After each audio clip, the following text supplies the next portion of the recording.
이 시간 우리가 드릴 영적 예배란 제목으로 하나님 말씀 전하겠습니다.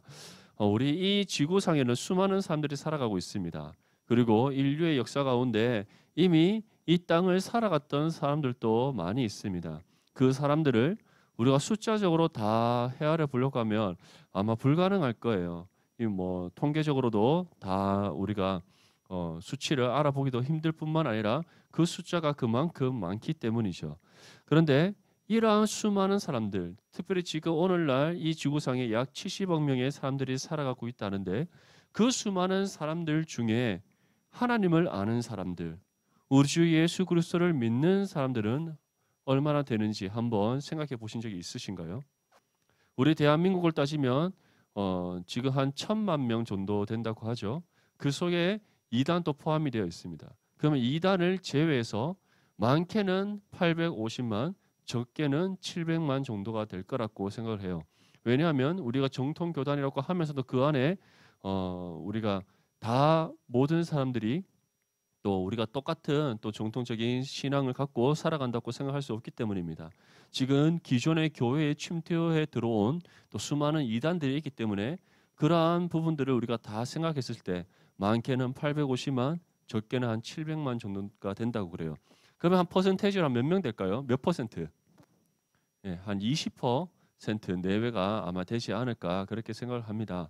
생각해 보면 우리가 20%라는 이 퍼센테이지는 생각보다 높은 퍼센테이지예요. 뭐 가톨릭이나 불교나 이런 우리 국내에서만 다른 종교와 비교했을 때 기독교의 퍼센테이지는 굉장히 높습니다. 하지만 전 세계적으로 생각해 봤을 때 어떠할까요? 70억 명 중에 하나님을 아는 사람, 우리와 같은 신앙을 갖고 살아가고 있는 사람, 예수 그리스도를 자신의 구주로 영접해서 나는 그리스도인이라고 고백하는 사람이 얼마나 될까요? 10%도 채 되지 않는 아주 미약한 숫자입니다. 그만큼 대다수의 사람들은 하나님을 알지 못한 채 살아가고 있고 예수 그리스도를 믿지 않습니다.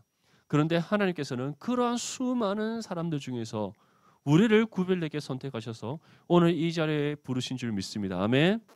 그것이 얼마나 복된 일인지, 그것이 얼마나 감사한 일인지, 그것이 세상의 그 무엇보다도 바꿀 수 없고 비교할 수 없는 은혜인지 여러분들이 날마다 여러분들의 삶 가운데 경험하며 살아갈 수 있기를 축복합니다. 우리가 그와 같은 구원의 은혜를 받아 하나님 앞에 부르심을 받았어요.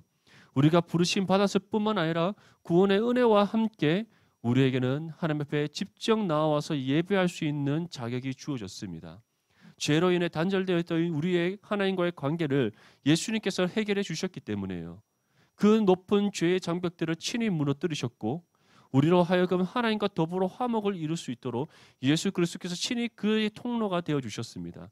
그래서 이전에는 구약의 이스라엘 백성들처럼 하나님 앞에 직접 나아갈 수 없었어요. 그리고 우리의 스스로의 힘과 노력으로는 하나님을 알 수 있을 만한 그런 지식이 없었어요. 우리는 하나님을 믿을 수 있는 믿음 또한 우리 가운데 없었습니다. 그런데 하나님께서는 우리를 향한 사랑 가운데 예수 그리스도를 통해서 우리에게 믿음을 주셨고 그 믿음을 통해 구원을 받게 하셨어요. 그리고 그 구원의 은혜를 통해 이제는 다른 어떠한 것이 아닌 우리가 직접 하나님 앞에 나아가서 예배할 수 있게 하셨습니다. 직접 하나님을 찾게 하셨어요. 하나님과 직접 우리가 교제를 나눌 수 있는 특권들을 우리에게 주셨습니다. 그 증거가 구원받은 모든 하나님의 자녀들에게는 하나님의 자녀로서의 신분과 권세가 주어졌다는 거예요. 예수 그리스도와 함께 동일한 하나님의 자녀로서의 신분. 그래서 우리를 가리켜 너희는 하나님의 양자 되었다라고 말씀하고 있는 겁니다. 여러분들 우리가 그러한 특권을 통해 이제는 하나님 앞에 직접적으로 예배할 수 있게 되었다면 그렇다면 우리는 하나님 앞에 어떠한 예배를 드려야 하는가? 오늘 본문 말씀을 통해서 그러한 부분들을 함께 우리가 살펴갈 수 있기를 바랍니다. 먼저 우리가 생각해야 될 것은 그렇다면 우리의 예배를 받으시기에 합당하신 그 하나님은 어떠한 분인가에 대해서 우리는 먼저 생각해 봐야 합니다. 성경은 크게 세 가지로 우리에게 하나님이 어떠한 분이신지, 우리의 예배를 받으실 그 하나님이 어떠한 분이신가에 대해서 전하고 있습니다. 첫째로는 하나님께서는 만물의 주인 되심을 우리에게 전합니다. 골로새서 1장 16절에서 17절 말씀을 제가 읽어드리겠습니다. 만물이 그에게서 창조되되 하늘과 땅에서 보이는 것들과 보이지 않는 것들과 혹은 왕권들이나 주권들이나 통치자들이나 권세들이나 만물이 다 그로 말미암고 그를 위하여 창조되었고 또한 그가 만물보다 먼저 계시고 만물이 그 안에 함께 섰느니라. 우리가 창세기를 통해서 하나님께서 태초에 천지를 창조하셨다는 것을 우리가 알고 있습니다. 요한복음 1장 1절에서 3절까지의 말씀은 태초부터 하나님과 함께 계셨던 그 말씀이 바로 세상을 창조하신 하나님이시다라는 것을 우리에게 전하고 있어요. 근데 더 나아가서 이제 사도 바울은 세상을 창조하신 그 하나님께서 세상에 있는 모든 것들을 하나님께서 직접 있게 하셨다라고 우리에게 말씀하고 있습니다. 왕이든지 주권자들인지 통치자들인지 권세자들인지 그 어느 누구를 막론하고 이 땅에 존재하는 모든 것들은 하나님으로부터 비롯되었다는 거예요. 세상을 창조하신 것뿐만 아니라 모든 세상에서의 인류의 역사 가운데 일어나는 모든 사건들, 모든 일어나는 일들, 그리고 우리가 생각하는 이 땅에서 공중 권세자분 같은 그런 모든 사람들, 그러한 그들이 갖고 있는 모든 것들이 하나님으로부터 비롯되었다는 거예요. 그럼 우리는 이러한 의문을 가질 수 있습니다. 아니, 어떻게 하나님을 알지 못하는 사람들, 우리가 근현대사에 보면 세계 제2차 대전을 일으켰던 히틀러와 같은 사람들, 어떻게 그러한 사람들도 하나님으로부터 비롯되었다라고 할 수 있는가? 반대로 생각해 보면 이 땅에서 하나님이 허락하지 않고서 이루어질 수 있는 것이 있습니까? 없다는 거예요. 하나님께서 그들에게 어떠한 선한 뜻이 있어서 그러한 권세와 어떤 자격을 주셨다는 것이 아니라는 겁니다. 하나님께서 자신의 기쁘신 뜻 가운데 그 일이 있을 수 있도록 허용하시는 하나님의 뜻이 있었다는 거예요. 세계 제2차 대전을 통해서 인류는 분명 한 가지 사건을 경험하게 됩니다. 사람이 얼마나 악해질 수 있는지, 우리가 얼마나 죄악된 존재인지, 그 죄로 인해 우리가 인류에 얼마나 큰 피해를 입을 수 있는지 우리는 알게 되었습니다. 그 당시 때 이 세계 2차 대전이 일어나기 이전에 유럽에는 어떠한 희망들이 있었어요. 그 희망이 무엇이냐? 우리의 힘과 노력으로 평화를 이룰 수 있다는 희망이었습니다. 세계 1차 대전이 끝난 이후에 이제 더 이상의 세계 전쟁과 같은 전쟁은 없이 평화로운 나날이 계속해서 이어질 수 있다. 그리고 우리가 서로 연합하고 함께 힘을 합하고 더불어 함께 우리가 노력하면 진정한 평화를 이룰 수 있다라는 그런 희망이 그들 가운데 있었습니다. 그런데 세계 제2차 대전에는 끔찍한 사건을 통해 그 모든 희망이 산산조각 나버린 거예요. 특별히 그러한 희망과 함께 세계 2차 대전이 일어나기 전에 그런 희망과 함께 기독교 내에서 일어났던 부분들이 있습니다. 그것은 바로 하나님을 의지하기보다 우리 스스로의 인간을 의지하는 그런 잘못된 신앙들이 계속 일어났고 그것이 하나의 무신론까지 이루어지게 되었던 거예요. 그래서 유럽 세계에는 무신론이 계속해서 팽배해지면서 기독교가 점점 더 쇠퇴해져 가고 있는 상황 가운데 있었습니다. 그런데 세계 제2차 대전이 터지자마자 그들이 갖고 있던 모든 희망이 산산조각 나버렸어요. 그들이 갖고 있던 그들이 스스로 뭔가 할 수 있다라는 기대감이 다 부서져 버린 겁니다. 그래서 그때 일어났던 철학이 허무주의라고 하는 거예요. 허무주의가 일어남으로써 이제 다시 그들에게 그렇다면 이러한 우리가 어떠한 것을 통해서 회복할 수 있는가? 그때 다시 영국을 비롯해서 유럽에 일어났던 것이 기독교의 발흥이었습니다. 다시 기독교의 진리가 사람들에게 드러나기 시작했던 거예요. 진정으로 우리가 의지할 수 있는 분, 진정으로 우리에게서가 아니라 다른 무엇인가에서 우리가 참된 평안과 평화를 찾을 수 있다면 그것은 하나님밖에 없다는 사실을 그들이 알게 되었던 겁니다. 이처럼 우리가 생각했을 때는 왜 이러한 일들이 일어났을까? 왜 하나님께서는 저러한 악한 사람에게 권세를 주셨을까? 우리는 의문을 가질 수 있지만 하나님께서는 분명히 그렇게 허용하시는 뜻이 있다는 것. 그래서 세상에 그 어떤 것도 하나님으로부터 비롯되지 않는 것이 없다는 것을 우리에게 전하고 있습니다. 그래서 그 하나님을 가리켜 성경은 바로 만물의 주인이 되신다라고 우리에게 말씀하고 있는 거예요. 우리가 예배해 드려야 될 그 하나님은 진정한 만물의 주인이심을 믿을 수 있기를 바랍니다. 우리 인류뿐만 아니라 이 지구뿐만 아니라 온 우주 만물의 주인 되시는 분은 오직 하나님 한 분밖에 없습니다. 지구는 우연히 일어난 것이 아닙니다. 이 우주는 우연히 생성된 것이 아닙니다. 분명한 하나님의 기쁘신 그 계획과 뜻 가운데 하나님께서 친히 창조하신 세계라는 사실을 믿는 그런 믿음이 저와 여러분들의 가운데 있을 수 있기를 바랍니다. 그리고 둘째로는 바로 우리의 구원의 주체가 되신다는 사실입니다. 요한복음 1장 12절과 13절 말씀에 다음과 같이 전합니다. 영접하는 자 곧 그 이름을 믿는 자들에게는 하나님의 자녀가 되는 권세를 주셨으니 이는 혈통으로나 육정으로나 사람의 뜻으로 나지 아니하고 오직 하나님께로부터 난 자들이니라.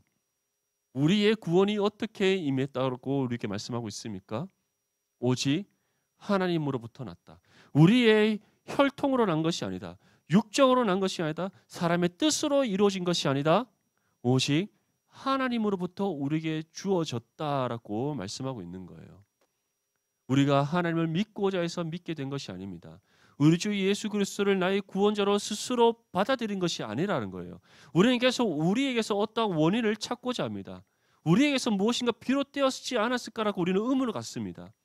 그래서 주변에 교회를 다니지 않고 하나님을 믿지 않는 친구들이 계속해서 우리에게 질문합니다. 내가 믿는 것이 아니냐? 믿고 믿지 않는 것에 있어서 주체는 내가 내 자신이지 않느냐? 나의 선택이지 않느냐라고 그들은 주장합니다. 하지만 성경은 분명히 전합니다. 우리에게 선택권이 있지 않습니다. 우리에게서부터 비롯되지 않습니다. 구원이란 것은, 믿음을 통해 얻는 구원이란 것은 바로 하나님으로부터, 구원의 주체가 되시는 하나님으로부터 우리에게 주어지는 은혜의 선물이라는 것을 분명히 기억할 수 있기를 바랍니다. 사도 바울은 분명히 전합니다. 에베소서 1장 4절에서부터 3절에서부터 계속해서 살펴보면 우리는 창세전에 구별되게 선택받은 존재라는 것을, 하나님께서는 우리를 구별되게 선택하시되 우리 창세전에 그러한 계획을 세우셨다는 거예요. 그리고 하나님께서 정하신 때에 기쁘신 방법으로 우리에게 구원의 은혜를 베풀어 주셨다. 구원의 은혜를 베풀어 주신 이유는 우리로 하여금 하나님 앞에 거룩하고 흠이 없는 존재로 세우시기 위한 하나님의 뜻이다라고 이렇게 말씀하고 있는 거예요. 모든 것이 하나님의 계획 가운데 이루어진 일이고, 모든 것이 하나님의 뜻 가운데 이루어진 일이고, 모든 것이 하나님으로부터 우리에게 주어진 은혜의 선물임을 성경은 분명히 전하고 있습니다. 믿음의 조상이라는 아브라함이 스스로 여호와 하나님을 찾았습니까? 그렇지 않습니다. 하나님께서 어느 날 아브라함을 찾아가셔서 내가 너로 하여금 큰 민족을 이루게 하겠다라는 약속을 주시면서 그를 부르셨다는 거예요. 예수님의 제자들은 스스로 예수님을 찾아갔습니까? 그렇지 않다는 것이죠. 12제자 한 명도 남김없이 예수님께서 먼저 그들을 찾아가셔서 자신의 제자로 삼아 주셨다는 겁니다. 우리는 분명히 기억할 수 있어야 됩니다. 구원의 주체는 하나님이십니다. 우리의 예배를 받으시기에 합당하신 그 하나님은 우리의 구원의 주체이시고, 우리는 그 하나님으로부터 구원의 은혜를 받아 지금 이 자리에서 하나님께 예배할 수 있다는 사실을 정말 기억하고 온전히 그 하나님을 믿고 온전히 예배드리는 저와 여러분들이 될 수 있기를 바랍니다. 마지막 세 번째는 바로 우리의 삶을 통치자가 되시는 하나님이시라는 것을 성경은 전합니다. 에베소서 1장 11절 말씀에 모든 일을 그의 뜻의 결정대로 일하시는 이의 계획을 따라 우리가 예정을 입어 그 안에서 기업이 되었으니, 하나님께서는 모든 일을 그의 뜻의 결정대로 일하신다. 그리고 하나님의 그 계획을 따라 우리가 예정을 입어 그 안에서 기업이 되었다. 예정을 입었다는 것은 우리가 하나님으로부터 구원받고자 예정되어 있었다는 것을 뜻하고, 그 구원을 통해 기업이 되었다는 것은 우리가 하나님 나라에 속한 그의 자녀가 되었다는 것을 뜻합니다. 그런데 이러한 모든 것들이 어떠한 것을 통해서 이루어졌다고요? 모든 일을 그의 뜻의 결정대로 행하시는 하나님을 통해 이루어졌다는 거예요. 하나님께서는 우리를 구원하시는 것으로 그치지 않습니다. 구원하신 하나님께서는 지금 또 살아계셔서 우리의 삶을 통치하시고 다스리십니다. 그리고 우리의 삶의 모든 걸음걸음을 하나님께서 이미 세워놓으신 그 계획과 선하신 뜻을 따라 우리의 걸음을 인도하신다는 사실을 기억할 수 있기를 바랍니다. 요즘 코로나19 때문에 특히 우리 청년들이 취업하기가 많이 어려울 거예요. 그리고 지금 이미 취업하려고 또 직장 생활하고 있는 청년들도 여러 가지 많은 또 근심들과 걱정들이 있을 거라 생각합니다. 그런데 여러분들 기억하십시오. 하나님께서는 우리의 삶 가운데 우리를 통해 이루시고자 하시는 계획과 뜻이 있습니다. 그 계획과 뜻이 있다면, 그것이 있으면 우리가 믿는다면 두려워할 이유가 없습니다. 만약에 지금 취업을 하지 못해 고민하고 있는 청년들이 있다면 내가 어떻게 직장을 구할까를 먼저 생각하기보다 하나님 앞에 하나님 나를 향한 하나님의 계획과 뜻이 무엇인지를 먼저 물을 수 있기를 바랍니다. 그리고 직장 생활 속에서 여러 가지 어려움을 겪고 있는 우리 청년들이 있다면 그 속에서 내가 어떻게 그 문제를 해결할 것인가 스스로 그 문제를 붙잡고 있는 것이 아니라 그 문제를 하나님께 내어놓고 하나님 이 가운데 내가 어떻게 해야 됩니까? 왜 내게 이러한 문제를 주셨습니까? 이 가운데 하나님의 뜻이 무엇입니까를 우리가 먼저 구할 수 있어야 된다는 거예요. 왜냐하면 우리의 삶을 통치하시는 하나님, 우리의 삶을 주관하시고 다스리시는 이가 바로 하나님이시기 때문입니다. 그 하나님을 전적으로 믿고 신뢰하고 하나님의 계획과 뜻을 날마다 구하고 묻는 저와 여러분들이 될 수 있기를 바랍니다. 우리가 이 세 가지 통해 확인할 수 있는 사실이 있습니다. 구원받은 믿음의 성도는 만물의 주인 되시는 하나님, 구원의 주체가 되시는 하나님, 우리의 삶의 통치자 되시는 그 하나님을 예배해야 될 믿음의 의무가 있다는 거예요. 그렇다면 우리는 그러한 하나님께 어떠한 예배를 드려야 하는가? 오늘 본문 1절 말씀이 그에 대해 우리에게 분명하게 전하고 있습니다. 우리 함께 읽겠습니다. 시작. 그러므로 형제들아 내가 하나님의 모든 자비하심으로 너희를 권하노니 너희 몸을 하나님이 기뻐하시는 거룩한 산 제물로 드리라. 이는 너희가 드릴 영적 예배니라. 우리가 하나님께 어떠한 예배를 드려야 된다고 말씀하고 있습니까? 영적 예배를 드려라. 너희의 모든 것을 통해 하나님 앞에 영적 예배를 드려라라고 말씀하고 있습니다. 그렇다면 우리가 드릴 영적 예배는 무엇인가? 먼저 우리의 삶이 세상과 구별되는 삶을 살아가는 것이 하나님 앞에 드려지는 영적 예배임을 우리에게 전합니다. 예수님께서는 이것을 조금 다르게 우리에게 전하셨습니다. 마태복음 5장 13절에서 16절 말씀에 예수님께서는 다음과 같이 우리에게 전합니다. 너희는 세상의 소금이니 소금이 만일 그 맛을 잃으면 무엇으로 짜게 하리요? 후에는 아무 쓸데없어 다만 밖에 버려져 사람에게 밟힐 뿐이니라. 너희는 세상의 빛이라 산 위에 있는 동네가 숨겨지지 못할 것이요 사람이 등불을 켜서 말 아래에 두지 아니하고 등경 위에 두나니 이러므로 집안 모든 사람에게 비치느니라. 이것이 너희 빛이 사람 앞에 비치게 하여 그들로 너희 착한 행실을 보고 하나님 너희 아버지 하늘에 계신 너희 아버지께 영광을 돌리게 하라. 아멘. 우리의 삶이 구별된다는 것은 세상의 방식을 따라 살아가지 않는 것을 뜻합니다. 그런데 예수님께서는 그러한 우리의 삶이 어떠한 삶인가 말씀하셨는데 바로 세상의 소금과 빛의 역할을 감당하는 삶이다라고 말씀하세요. 왜 이 말씀을 하셨는가? 우리는 구원의 은혜를 통해 이미 우리의 존재가 변화되었기 때문입니다. 이전에 우리는 죄로 인해 우리의 영혼이 죽음 가운데 있었습니다. 죄의 권세 아래 갇혀 살아가고 있었습니다. 우리는 하나님을 알지 못했고 하나님을 찾지도 않았고 하나님을 원하지도 않았어요. 오직 자신의 소견에 옳은 대로 살아갔고 자신의 육신의 욕심을 쫓아 살아갔던 것이 바로 죄악된 우리의 인생이었습니다. 그런데 그러한 우리에게 하나님께서 찾아오셔서 구원의 은혜를 베풀어 주셨어요. 예수 그리스도를 믿는 그 믿음을 통해 우리에게 구원이라는 은혜를 베풀어 주셔서 죽어있던 우리의 영혼에 새로운 생명을 주셔서 다시 새롭게 태어나는 본 어게인하는 그런 은혜를 주셨습니다. 그리고 우리의 영혼에 새로운 생명이 임했을 뿐만 아니라 우리의 신분의 변화를 주셨어요. 죄 아래 갇혀있던 우리를 건지셔서 예수 그리스도 안에 거하게 하셨습니다. 죄인의 신분에서 하나님의 자녀로서의 신분을 주셨어요. 이제는 죄의 종로로 타던 존재에서 이제는 세상 가운데 예수 그리스도께서 이루신 십자가의 승리를 갖고 세상 가운데 나아가 싸워 승리하는 그런 권세를 우리에게 주셨다는 것을 성경은 전하고 있습니다. 그러한 우리를 가리켜 예수님께서는 하나로 표현하신 거예요. 너희는 세상의 소금이다. 너희는 세상의 빛이다. 되어가는 존재가 아니라 이미 되어진 존재라는 거예요. 완료형으로 우리에게 말씀하고 있습니다. 구원의 은혜와 함께 너희는 이미 세상의 소금이 되었다. 너희는 세상의 빛이 되었다. 그렇기 때문에 이제는 소금으로서 세상 가운데 하나님의 능력을 나타내야 되고 빛으로서 하나님의 영광을 나타내서 어둠을 물리칠 수 있어야 됨을 우리에게 말씀하고 있는 겁니다. 이것이 바로 세상의 방식과 다르게 살아가야 될 우리의 삶의 방식이라는 거예요. 그렇다면 세상의 소금과 빛의 역할을 우리는 어떻게 감당할 수 있습니까? 하나님의 뜻에 순종함으로써, 그 뜻을 우리가 지켜 행함으로써, 말씀을 통해 하나님께서 우리에게 뜻을 밝혀 보이실 때 그 뜻을 따라 순종하고 준행하는 삶을 통해서 우리는 세상과 다른 방식의 삶을 살아갈 수가 있다는 겁니다.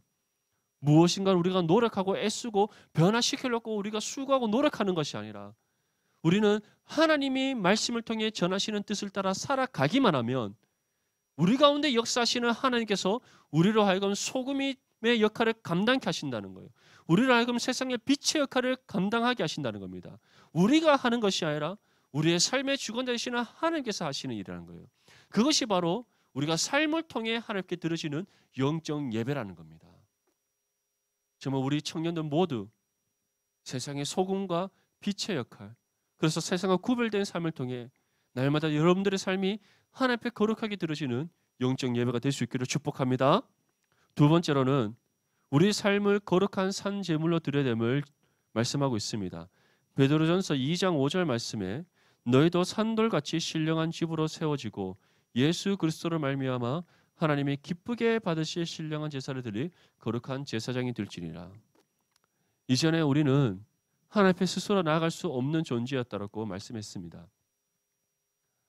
구약의 이스라엘 백성들은 하나님 앞에 절기를 따라서 제사를 드리게 되어 있었어요. 특별히 번제나 속죄제나 그리고 유월절 제사라든지 또 칠칠절이라든지 그들이 정해져 있는 그러한 초막절, 이와 같은 절기를 따라서 제사를 드릴 때 특별히 그들이 하나님 앞에 자신들의 죄를 또 용서를 구하는 그런 속죄 제사가 있었습니다.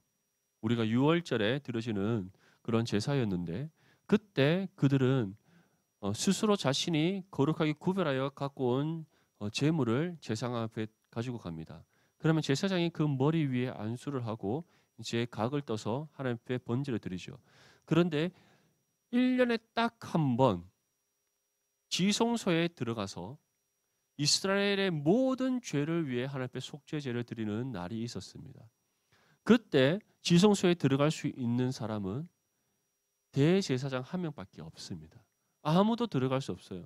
대제사장도 바로 그 유월절이 오기 그 1년 동안에 자신이 하나님 앞에 율법을 따라 바르게 살아가지 못했다면 지성소에 들어가는 순간 하나님께서 그의 생명을 걷어가셨습니다. 그래서 제사장은 숫에 제사장이 입은 예복의 맨 밑에 방울을 달아서 만약에 들어가서 방울 소리가 움직이지 않으면 발목에 줄을 감고 있는 그 줄을 당겨서 그 시체를 수급하는 그러한 일들을 하나님께서 또 말씀하셨던 거예요. 그래서 제사장이 지성소에 들어갈 때는 제사장이 의복을 입고 발목에는 밧줄로 한 끈을 묶어서 들어가는 겁니다. 그래서 그가 방울 소리 계속 나면은 그 지성소 안에서 그가 하나님 앞에 제사를 바르게 드리고 있는 거예요. 그런데 방울 소리가 들리지 않으면 그가 1년의 삶을 하나님 앞에 거룩하게 구별되게 지키지 못했기 때문에 하나님께서 그의 생명을 거둬가셨다는 신호인 겁니다. 그래서 만약에 방울 소리가 들리지 않을 때는 바깥에 지성소 바깥에서 있는 다른 제사장들이 밧줄을 끌어당겨서 그 대제사장의 수급을 거두는 그러한 일들을 했던 겁니다. 그렇다면 어떻게 되는 것이죠? 이스라엘의 죄는 다시 다음 한 해를 넘겨가게 되는 겁니다. 오늘 이때에 하나님 앞에 용서함을 받지 못하고 그 다음을 기억할 수밖에 없는 안타까운 현실 속에서 그들은 계속해서 그런 반복된 삶을 살아갔던 거예요. 그것이 바로 죄 아래서 율법에 속박되어 살아가고 있던 이스라엘 백성들이었습니다. 그런데 예수님께서 이 땅에 오셔서 어떻게 하셨습니까? 십자가의 죽으심과 부활하심을 통해 율법을 완성하셨어요. 그리고 예수님께서 십자가에서 죽으시는 그때 휘장이 아래에서부터 위로 갈라졌다라고 말씀하고 있습니다. 그것은 예수님의 그 자신의 생명의 피값으로 우리의 죄의 문제를 해결해 주셔서 이제는 예수 그리스도의 공로를 힘입어 우리가 하나님 앞에 직접 나아갈 수 있는 존재가 되었다는 거예요. 그러한 우리를 가리켜서 지금 무엇이라고 말씀합니까? 너희는 신령한 제사들이 거룩한 제사장이다라고 말씀하고 있는 거예요. 이제 너희가 스스로 예수 그리스도를 힘입어 하나님 앞에 나아가 예배할 수 있는 존재가 되었다는 겁니다. 그러한 우리는 하나님 앞에 어떠한 예배를 드려야 된다고 말씀합니까? 신령한 제사, 하나님이 기쁘게 받으실 신령한 제사를 드려야 된다. 그것을 다른 말로 한다면 우리의 마음과 목숨과 정성과 뜻과 힘을 다해 만왕의 왕 되시고 우리의 구원의 주체가 되시고 우리의 삶의 통치자시는 하나님을 온전히 예배해야 됨을 지금 말씀하고 있는 겁니다. 이것이 바로 우리가 우리의 삶을 거룩한 산제물로 하나님 앞에 드려지는 거룩한 예배라는 것, 우리가 그렇게 드려야 될 영적 예배라는 것을 우리에게 말씀하고 있습니다. 그렇다면 이러한 영적 예배를 우리는 하나님 앞에 어떻게 드려야 하는가? 본문 2절 말씀을 통해 우리가 함께 살펴볼 수 있기를 바랍니다. 우리 함께 읽겠습니다. 시작. 너희는 이 세대를 본받지 말고 오직 마음을 새롭게 함으로 변화를 받아 하나님의 선하시고 기뻐하시고 온전하신 뜻이 무엇인지 분별하도록 하라. 아멘. 우리에게 세 가지로 말씀합니다. 첫 번째는 이 세대를 본받지 않아야 됨을 말씀합니다. 이 세대라는 것은 지금 우리가 살아가고 있는 지금 이 시대를 말하고 있지 않아요. 지금 21세기 5G 시대를 뜻하는 것이 아닙니다. 지금 이 세대라는 것은 바로 이 세상, 죄악된 이 세상을 너희는 본받지 말라는 거예요.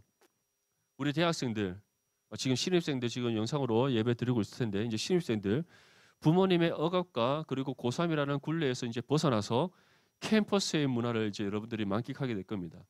캠퍼스에 가는 순간 여러분들은 상상도 할 수 없는 캠퍼스의 문화가 여러분들이 휩쓸 거예요. 그런데 그 순간 여러분들이 잠깐 거기에 발을 담그거나 손으로 콕 찍어서 맛을 딱 보는 순간 여러분들은 생각지도 못한 채 순식간에 그 파도에 휩쓸려 가버리게 됩니다. 그것이 좋은 일이 아니에요. 캠퍼스의 그 타락한 문화에 여러분들이 휩쓸려 가는 순간 가장 먼저 여러분들이 잃어버리게 될 것은 여러분들의 신앙의 삶입니다. 그것을 여러분들은 분명히 경계할 수 있어야 돼요. 직장인들도 마찬가지입니다. 지금 취업을 준비하는 친구들, 직장에만 들어가면 모든 것이 다 오케이가 될 것 같습니까? 이제 고생 끝, 이제는 돈을 벌면서 내 마음대로 내가 하고 싶은 거 살아갈 수 있을 것 같아요. 그렇지 않습니다. 무엇보다 한국 사회의 직장의 문화는 우리가 생각하는 것보다 더 무섭다는 것, 우리가 생각하는 것보다 더 어둡다는 것, 우리가 생각한 것보다 직장의 문화가 더 타락해져 있다는 것을 여러분들은 경험하게 될 거예요. 하나를 타협하는 순간 둘을 요구하는 것이 아니라 100을 요구하는 것이 직장의 문화입니다. 그 순간 속에서 우리는 그 세대를 본받지 않도록 깨어 있어야 된다는 거예요. 갈라디아서 2장 20절 말씀에 다음과 같이 우리에게 전합니다. 내가 그리스도와 함께 십자가에 못 박혔나니 그런즉 이제는 내가 사는 것이 아니요 오직 내 안에 그리스도께서 사시는 것이라. 이제 내가 육체 가운데 사는 것은 나를 사랑하사 나를 위하여 자기 자신을 버리신 하나님의 아들을 믿는 믿음 안에서 사는 것이라. 지금 사도 바울이 우리에게 무엇이라 말씀합니까? 우리의 삶이 더 이상 우리의 것이 아니라는 거예요. 내 자신의 삶이 아니라는 겁니다. 예수 그리스도를 믿어 구원받은 하나님의 자녀들은 더 이상 나의 자신이 스스로 살아가는 인생이 아니라 내 안에 사시는 예수 그리스도를 믿는 믿음 안에서 살아가야 될 존재라는 것을 말씀하고 있는 거예요. 여러분들 기억하십시오. 여러분들의 삶은 여러분들의 것이 아닙니다. 우리의 삶은 우리의 것이 아니에요. 계속 내 것이다, 내 자신의 것이다, 내가 알아서 하는 것이다 라고 생각하는 순간 우리는 신앙을 놓쳐버리게 됩니다. 하나님을 잊어버리게 됩니다. 계속해서 내가 옳은 대로 살아가려고 합니다. 하지만 반대로 내가 예수 그리스도를 믿는 순간 예전에 나의 육체의 삶은 십자가에 못 박혀 죽었다는 것을 믿고 이제는 더 이상 내가 사는 것이 아니라 내 안에 계시는 예수 그리스도를 믿는 믿음 안에서 사는 것임을 우리가 온전히 믿는다면 여러분들은 자신의 소견에 옳은 대로 살아가고자 하기보다 하나님의 뜻을 먼저 구하게 될 것입니다. 내가 원하는 대로 살아가려고 하는 것이 아니라 하나님께서 나에게 원하시는 바가 무엇인가를 구하게 될 것이에요. 캠퍼스에 문화가 휩쓸어 들어올 때 그 문화 속에 여러분들이 빠져들려고 하기보다 그 맛을 보려고 하기보다 이 가운데 나를 향한 하나님의 뜻이 무엇이고 나에게 하나님께서 무엇을 원하시는가를 먼저 구하게 될 것이란 겁니다. 직장을 구하는 부분에서도 또 직장을 생활을 하고 있는 지금의 상황 속에서도 내 안에 그리스도께서 사시고 그 그리스도를 믿는 믿음 안에서 내가 살아가는 존재라는 것을 안다면 여러분들은 이 세대를 본받기보다 이 어둡고 악한 세대 가운데 내가 하나님 앞에 어떻게 살아가야 되는지, 하나님께서 나의 인생 가운데 원하시는 것이 무엇인지를 먼저 구하고 찾고 두드리는 삶으로 나아가게 된다는 거예요. 이것이 바로 우리가 하나님 앞에 영적 예배를 드리는 첫 번째 방법이라는 겁니다. 우리의 예배는 지금 우리가 함께 모여있는 이 공간에서만 드리는 것이 아닙니다. 매일의 우리의 삶에서 일어나야 되는 거예요. 그 매일의 삶 가운데서 일어날 때 그 첫 번째 방법이 바로 이 세대를 본받지 않는 것입니다. 기억하십시오. 하나님께서는 우리로 하여금 거룩한 제사장이다. 분명히 우리에게 말씀하고 있습니다. 너희는 나의 자녀다라고 분명히 말씀하고 있습니다. 너희는 세상의 소금이다 말씀하고 있어요. 세상의 빛이다라고 말씀하고 있습니다. 그리고 이제는 내 안에 내가 사는 것이 아니라 예수 그리스도께서 사신다라고 말씀하고 있어요. 그 사실을 믿는 믿음 안에서 이 세대를 본받지 않고 하나님을 바라보고 하나님의 뜻과 날 향한 하나님의 마음을 먼저 구하고 찾고 두드리는 저와 여러분들이 될 수 있기를 바랍니다. 이것이 바로 우리가 하나님을 앞에 영적 예배를 드리는 첫 번째 방법입니다. 두 번째는 우리는 날마다 새롭게 변화를 받아야 됨을 말씀합니다. 여기서 우리가 새롭게 변화를 받는다는 것은 바로 영적 변화를 뜻합니다. 우리는 한번 구원받은 것을 끝나지 않습니다. 구원받았다고 해서 모든 것이 디 엔드가 되는 것이 아니라는 거예요. 구원받은과 동시에 우리는 계속해서 신앙의 성숙을 이뤄가야 됩니다. 예수 그리스도를 닮아가야 됩니다. 예수 그리스도를 알고자 힘써야 됩니다. 하나님과 더욱더 온전히 하나됨을 이루고자 우리가 수고하고 노력해야 됩니다. 그것을 통해 우리는 영적 변화를 이뤄갈 수 있습니다. 히브리서 4장 12절 말씀은 다음과 같이 우리에게 전합니다. 하나님의 말씀은 살아있고 활력이 있어 좌위의 날선 어떤 검보다도 예리하여 혼과 영과 및 관절과 골수를 찔러 쪼개기까지 하며 또 마음의 생각과 뜻을 판단하나니. 다시 말해서 우리가 영적 변화를 받을 수 있는 유일한 방법은 하나님의 말씀이 진리를 통해 우리가 새롭게 변화를 받는다는 것이에요. 우리의 영적 변화는 다른 것으로 이루어지지 않습니다. 어떤 신비한 신앙의 체험으로 이루어지는 것이 아니에요. 날마다 매일의 삶 가운데 일어나야 될 변화라는 겁니다. 그래서 우리는 항상 하나님의 말씀을 읽고 하나님의 말씀 가운데 살아가시는 성령의 은혜를 통해 우리의 영혼과 골수와 관절과 모든 것들이 새롭게 변화되어지는, 우리의 전 인격이 예수 그리스도를 온전히 닮아가는 삶으로 변화되어진다는 것을 말씀하고 있는 거예요. 지금 히브리서 기자는 이렇게 말씀합니다. 너희의 혼과 영과 관절 및 골수다라고 말씀하고 있어요. 우리의 혼이라는 것은 우리의 영혼을 뜻합니다. 우리의 영이는 우리의 영혼을 뜻하고, 우리의 혼이라는 것은 우리의 이성과 지성을 뜻합니다. 그리고 관절 및 골수라는 것은 우리의 삶의 모든 모습을 뜻해요.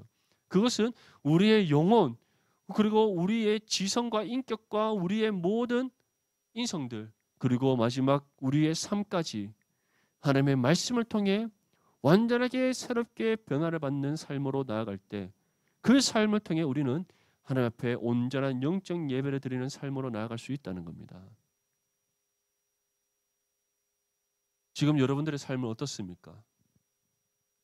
이 세대를 본받지 않고 말씀을 통해 날마다 새롭게 변화를 받는 삶을 살아가고 있습니까? 아니면은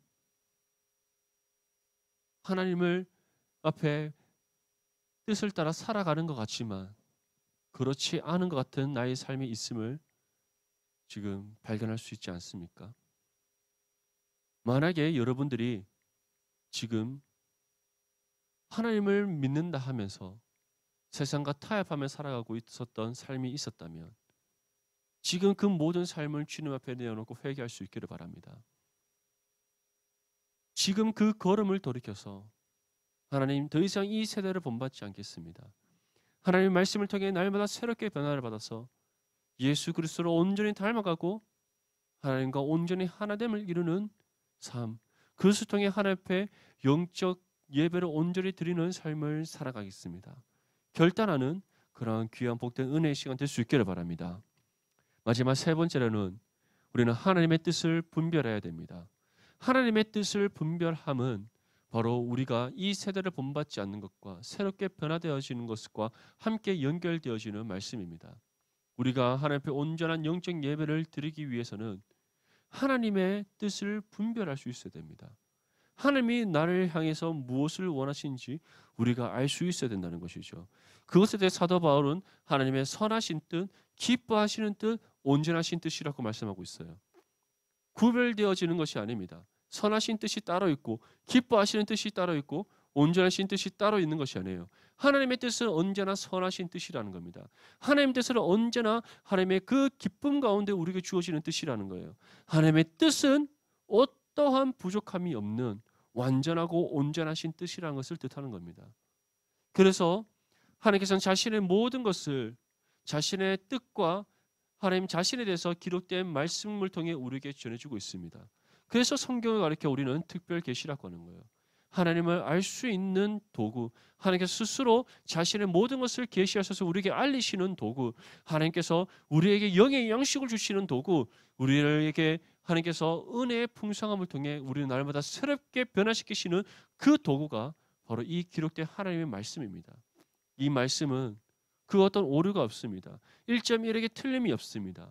완전한 하나님의 말씀이고, 그래서 이 말씀만이 우리를 새롭게 변화시킬 수 있고, 이 말씀만이 우리를 하여금 하나님의 뜻을 분별하게 깨달아서 그 뜻을 따라 나아갈 수 있는 능력을 준다는 사실을 여러분들 기억할 수 있기를 바랍니다. 그래서 시편 1편은 1절과 2절 말씀에서 우리에게 다음과 같이 전합니다. 복 있는 사람은 악인들의 꾀를 따르지 아니하며 죄인들의 길에 서지 아니하며 오만한 자들의 자리에 앉지 아니하고 오직 여호와의 율법을 즐거워하여 그의 율법을 주야로 묵상하는도다. 하나님 말씀이 우리의 입술에서 떠나지 않을 때, 하나님 말씀이 우리의 생각과 마음에 충만하여 줄 때, 하나님의 말씀의 진리가 우리의 영혼을 강력하게 붙잡을 때, 우리는 이 악하고 어두운 세대 가운데 하나님의 선하시고 기뻐하시고 온전하신 뜻을 바르게 분별하여 깨달을 수 있습니다. 깨닫는 것으로 그치지 않고 말씀 가운데 살아 역사하시는 성령께서 우리에게 지혜를 주시고 능력을 주시고 도움의 손길을 베풀어 주셔서 악인들의 꾀를 따르지 않게 하신다는 거예요. 죄인들의 길에 서지 않게 하신다는 겁니다.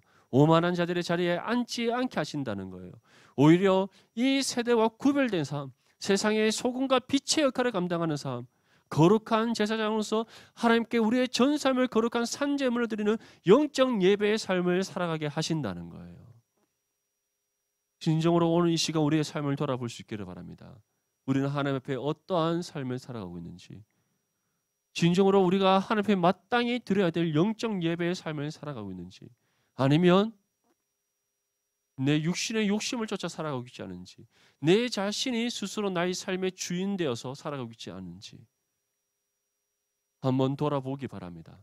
그리고 이 시간 결단합시다. 주님, 오늘 지금 이 순간부터 온전히 나의 삶을 하나님 앞에 거룩하게 구별되게 드리는 영적 예배의 삶을 살아가겠습니다.